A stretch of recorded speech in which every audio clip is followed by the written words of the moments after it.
Naranasan mo na bang di makasama sa field trip ng bata ka pa? Yung tipong pinakaayaw na araw ng klase mo is yung after ng field trip nila kasi alam mong ma-OP ka. Someone once shared to me the concept of healing your inner child. And honestly, hindi ko sure if itong ginagawa ko or sobrang kaadikan ko sa travel is resulta ng mga pagkakataon na pakiramdam ko na iwanan ako dati. But what I'm sure of is every time I travel, masaya ako. A part of me is always excited for the things na may experience ko na bago. And recently, narealize ko na mas masaya ako pag may iba akong tao na napapasaya kapag nakakapag-travel din sila.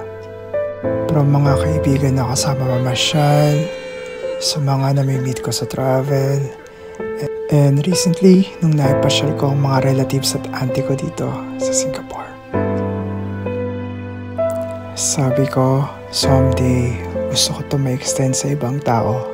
The travel can literally change their perspective in life and see that there's more to life and there's more in the world to see.